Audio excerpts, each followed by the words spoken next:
So if you open this door, I have a big, huge rosemary bush right back in my back porch. And then you're gonna need some garlic. I like a lot of garlic, so I'm gonna use a lot of them because I actually eat them once they're roasted. But you can use however much garlic you want. This is about half a clove, or half a bulb. Hi guys, welcome back to Log Blossom Farm. I actually dressed up today. Anyways, I'm gonna teach you how I make my rib roast. It's super easy and there's not a lot of ingredients, so it's simple steps. What you'll need is salt and pepper. You'll need half a stick of butter, which is 4 tablespoons. It'll tell you on the butter, the label is on the butter, so all you have to do is count the tablespoon, 1, 2, 3, 4, and that's 4 tablespoons equaling half a cup. So we're gonna use that, and it's super easy. I've already pat down my steak. I'm gonna pat it down some more because you want it super dry. This has been sitting at room temperature for the past 2 hours, which is fine, you know. Salmonella's not gonna set in. Anyways, it's been sitting for the past 2 hours, so now I'm just gonna pat it dry. And this is about a 5-pound roast, so all you're gonna do is salt and pepper it. So now I'm gonna put it onto my cast iron skillet, and I'm gonna sear it on all sides just so that it's like crispy on the outside. And then once we're done with that, we're gonna stick it.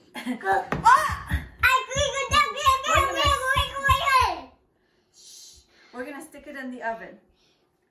So what you need is 2 sprigs of rosemary. I literally cut this from the back of my porch. So if you open this door, I have a big, huge rosemary bush right back in my back porch. And then you're gonna need some garlic. I like a lot of garlic, so I'm gonna use a lot of them because I actually eat them once they're roasted. But you can use however much garlic you want. So you'll want to saute the garlic a little, just a little bit, not much, just so, you know, it brings out the flavor into the butter. Okay, so now I'm gonna grab my rib and roast, and I'm gonna sear it.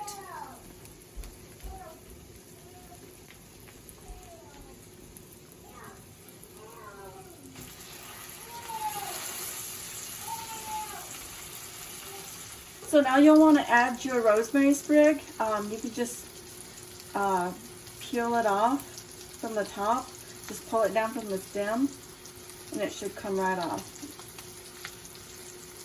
You just throw it in here and the stick. You know, the more herbs, the better.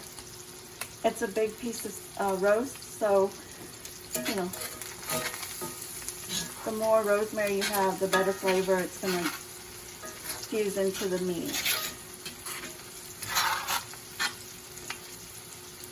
Okay, so now it's been searing for about 3 minutes on each side, and you can see it kind of caramelizes on the sides. All you're going to do is, I've already preheated the oven to 300 degrees, so I'm just going to take this whole entire pan and put it into the oven. Oh.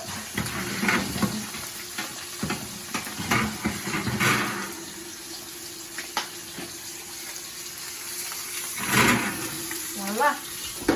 You just let it sit in the oven for about an hour and a half, 2 hours, but we'll check on it when the temperature, the internal temperature reaches 120, which I'm not gonna measure anyways because I already know by eyeball.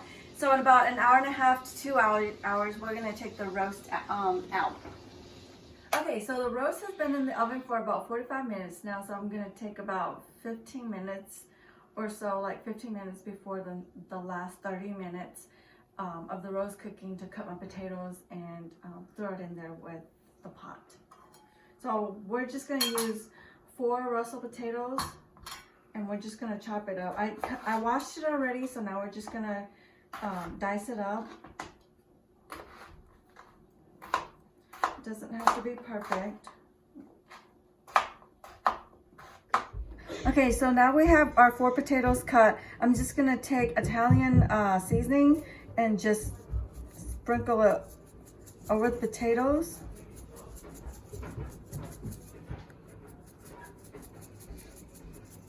You want a lot because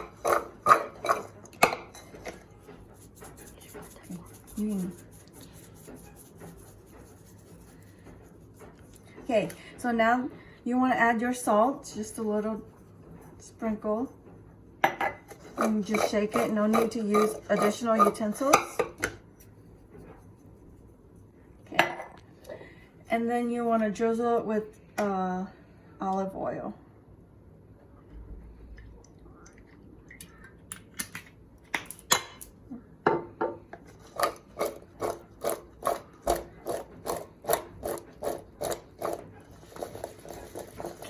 Evenly mixed, so now we're just going to throw it into the pan with the rib roast.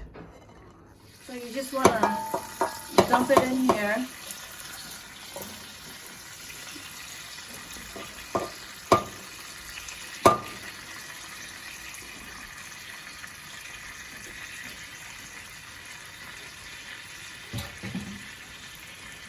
Give it a little shake. And then just close it back up and let it cook for another 30 minutes and it should be done. Okay, so the roast has been ready. I took it out 15 minutes prior to the potato because it was ready, and the potato was cooked in the oven the remaining 15 minutes. Okay, so what you want to do is cut off the strings first and take the rib part of the roast out, and then you can cut into the roast.